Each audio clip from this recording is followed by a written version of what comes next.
नमस्ते, सत श्री अकाल, आदाब दोस्तों। स्वागत है आपका आपके अपने चैनल पर, जहां हम खोद कर निकालते हैं बॉलीवुड के वो राज जो आज तक दफन थे। दोस्तों, 1977 ये वो साल था जब बॉलीवुड में एक ऐसी फिल्म आई जिसने न सिर्फ बॉक्स ऑफिस पर आग लगाई बल्कि पूरी दुनिया को एक सवाल के साथ छोड़ दिया।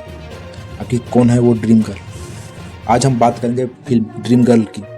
लेकिन ठहरिए, अगर आप सोच रहे हैं कि ये सिर्फ एक सिंपल लव स्टोरी है तो आप बहुत बड़ी गलतफहमी में हैं। इस फिल्म में रोमांस है तो सस्पेंस का ज़बरदस्त तड़का भी है। एक लड़की, 5 चेहरे और एक ऐसा खतरनाक खेल जिसे देखकर पुलिस भी चकरा गई। क्या वो एक चोर थी, एक राजकुमारी थी, या सिर्फ एक छलावा? और हमारे ही मैन धर्मेंद्र पाजी इस जाल में कैसे फंसे? आज की इस वीडियो में हम इस फिल्म की पूरी कहानी को एक थ्रिलर स्टाइल में एक्सप्लेन करेंगे। इसके अंत सुने दोस्तों। कहानी शुरू होती है एक मिस्ट्री से। जरा सोचिए, एक शहर में अमीरों के घर लूट रहे हैं, पुलिस परेशान है, अमीर खौफ में है, लेकिन लुटेरा कोई डाकू नहीं, कोई गैंगस्टर नहीं, बल्कि एक बेहद खूबसूरत लड़की है। लेकिन सवाल ये है, वो है कौन?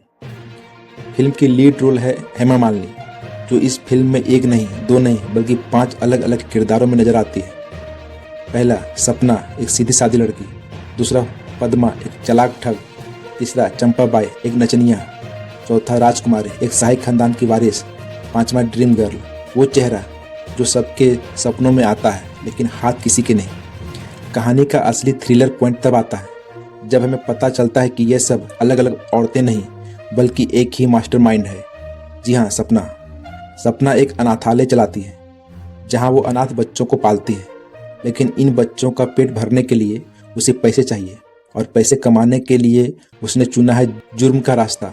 वो अमीरों को फंसाती है, अपना रूप बदलती है, उन्हें लूटती है और फिर हवा में गायब हो जाती है। उसका प्लान परफेक्ट था। पुलिस उसे पकड़ नहीं पा रही थी क्योंकि हर बार वो एक नया चेहरा लेकर सामने आती थी। लेकिन हर शातिर अपराधी एक गलती करता है, और सपना की गलती थी प्यार। जब एंट्री होती है हमारे शेर दिल ही मैन धर्मेंद्र की, जिनका नाम फिल्म में है अनुपम वर्मा। अनुपम एक रईसजादा है, वह अमीर लेकिन दिल का साफ। सपना का अगला शिकार कोई और नहीं बल्कि अनुपम ही था। वो राजकुमारी बनकर अनुपम की जिंदगी में दाखिल होती है। प्लान सिंपल था, अनुपम को प्यार के जाल में फंसाना, उसका खजाना साफ करना और फिर फुर्र हो जाना। लेकिन दोस्तों, यहाँ आता है ट्विस्ट। जब सपना अनुपम की आंखों में देखती है तो वो पिघलने लगती है। जिस शिकार को वो लूटने आई थी वो उसी को दिल दे बैठती है। अब यहाँ एक गजब का सस्पेंस खड़ा हो जाता है। क्या अनुपम को पता चलेगा कि जिस राजकुमारी से वो प्यार करता है वो असल में एक लुटेरी है? क्या होगा जब अनुपम के सामने सपना के 5 चेहरों का सच आएगा? ये बिल्ली और चूहे का खेल इस फिल्म को एक बेहतरीन थ्रिलर बना देता है। कोई भी अच्छी थ्रिलर बिना विलेन के अधूरी है, और यहाँ विलन है हम सबके चहेते प्रेम चोपड़ा। फिल्म में वो धर्मेंद्र के छोटे भाई बने हैं, लेकिन इरादे बिल्कुल शैतानी। प्रेम चोपड़ा को शक हो जाता है कि यह राजकुमारी कुछ तो गड़बड़ कर रही है। वो जासूस की तरह सपना के पीछे पड़ जाता है। यहाँ फिल्म का टेम्पो बढ़ जाता है। एक तरफ सपना अपनी पहचान छुपाने की कोशिश कर रही है, दूसरी तरफ प्रेम चोपड़ा सबूत इकट्ठा कर रहा है। एक सीन है जहाँ सपना को अपनी असलियत छुपानी पड़ती है, और वो सीन इतना नेल बाथिंग है कि आप अपनी सांसें रोक लेंगे। क्या वो पकड़ी जाएगी? क्या उसके अनाथ बच्चों का राज खुल जाएगा? डायरेक्टर प्रमोद चक्रवर्ती ने यहाँ ऑडियंस को सीट से चिपकाए रखा है। अब थोड़ा मसाला डालते हैं रियल लाइफ का। दोस्तों, 1977 वो दौर था जब धर्मेंद्र और हेमा मालिनी का इश्क परवान चढ़ रहा था। दोनों की शादी अभी हुई नहीं थी, लेकिन प्यार का खुमार पूरी दुनिया देख रही थी। कहा जाता है कि इस फिल्म की शूटिंग के दौरान धर्मेंद्र पाजी हेमा जी पर पूरी तरह लट्टू थे। फिल्म का वो सुपरहिट गाना किसी शायर की गजल ड्रीम गर्ल याद है ना, जब किशोर कुमार की आवाज़ और धर्मेंद्र का अभिनय स्क्रीन पर आया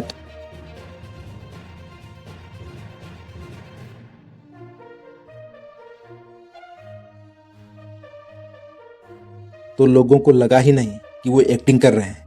धर्मेंद्र की आंखों में जो दीवानगी थी वो रियल थी। क्या आप जानते हैं कि हेमा मालिनी को ड्रीम गर्ल का टाइटल इस फिल्म से नहीं मिला था?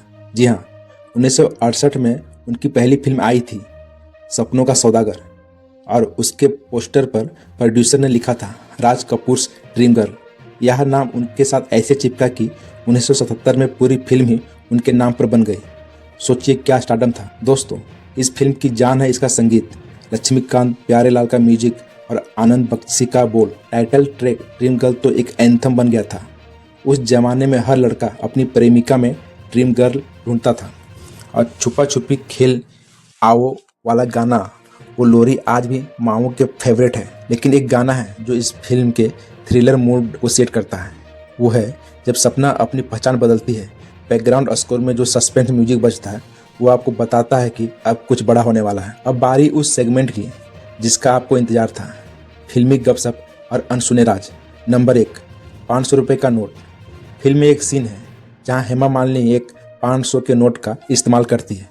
मजे की बात यह है कि उस जमाने में 500 के नोट इतने कॉमन नहीं थे, या शायद डिमोनेटाइजेशन का असर था, लेकिन फिल्म में इसे अमीरी की निशानी के तौर पर दिखाया गया। नंबर 2, फ्लॉप या हिट। इंटरनेट पर बहुत कन्फ्यूजन है। कुछ लोग कहते हैं 1977 में यह फिल्म फ्लॉप हुई थी, तो ड्रीम गर्ल का क्या हुआ? दोस्तों, मैं आपको कंफर्म बताता हूँ, ड्रीम गर्ल एक सुपरहिट फिल्म थी। इसने बॉक्स ऑफिस पर नोटों की बारिश कर दी थी। नंबर 3, हेमा की माँ का रोल।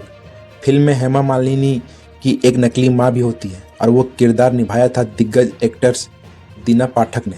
उनकी कॉमिक टाइमिंग ने फिल्म के भारी भरकम सस्पेंस के बीच में ठंडी हवा के झोंके का काम किया। नंबर 4, अशोक कुमार का जादू। दादा मुनि अशोक कुमार भी फिल्म में थे और उनका किरदार एक सुलझे हुए बुजुर्ग का था जो कहानी को बैलेंस करता है। अब चलते हैं फिल्म के अंत की तरफ। क्लाइमेक्स में सारा खेल खुल जाता है। प्रेम चोपड़ा सपना का सच सबके सामने ले आता है। अनुपम का दिल टूट जाता है। पुलिस सपना को घेर लेती है और यहाँ से शुरू होता है एक्शन। धर्मेंद्र जो अब तक धोखे में था, क्या वो सपना को माफ़ करेगा या उसे पुलिस के हवाले कर देगा? क्लाइमेक्स में एक ज़बरदस्त फाइट होती है, ढिसुम ढिसुम की आवाज़ें और धर्मेंद्र का गुस्सा, लेकिन अंत में प्यार की जीत होती है। जब अनुपम को पता चलता है कि सपना ये सब अपने लिए नहीं बल्कि अनाथ बच्चों के लिए किया करती थी, तो उसका गुस्सा पिघल जाता है। फिल्म एक हैप्पी नोट पर ख़त्म होती है, लेकिन वहाँ तक पहुँचने का रास्ता कांटों से भरा हुआ था। तो दोस्तों, फाइनल वर्डिक्ट क्या है?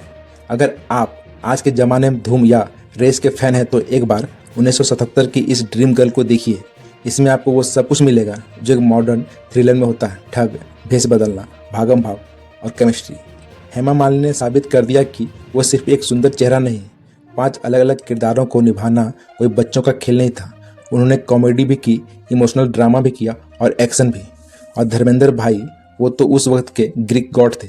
उनकी मौजूदगी ही स्क्रीन पर आग लगाने के लिए काफ़ी थी। मैं 5 में से 4 स्टार इस मूवी को दूंगा। 1 स्टार कम, क्योंकि आज के हिसाब से कुछ सीन्स थोड़े स्लो लग सकते हैं, लेकिन 70 के हिसाब से ये प्योर गोल्ड है। तो दोस्तों, ये थी कहानी बॉलीवुड की असली ड्रीम गर्ल की, उस फिल्म की जिसने दिलों की धड़कनें बढ़ा दी थी। आपको ये वीडियो कैसा लगा? क्या आपने ये फिल्म देखी? अगर हाँ तो कमेंट में बताइए कि हेमा मालिनी का कौन सा रूप आपको सबसे ज़्यादा पसंद आया, राजकुमारी या चंपाबाई? और हाँ, अगर आप चाहते हैं कि धर्मेंद्र पाजी की किसी और फिल्म का ऐसा ही मसालेदार पोस्टमार्टम करूं, तो नीचे कमेंट में फिल्म का नाम लिख दो। वीडियो पसंद आया हो तो लाइक ठोको, दोस्तों के साथ शेयर करो। आज चैनल को सब्सक्राइब करके घंटा बजाना मत भूलना ताकि अगली वीडियो मिस ना हो। मिलते हैं अगली वीडियो में, तब तक के लिए जय हिंद।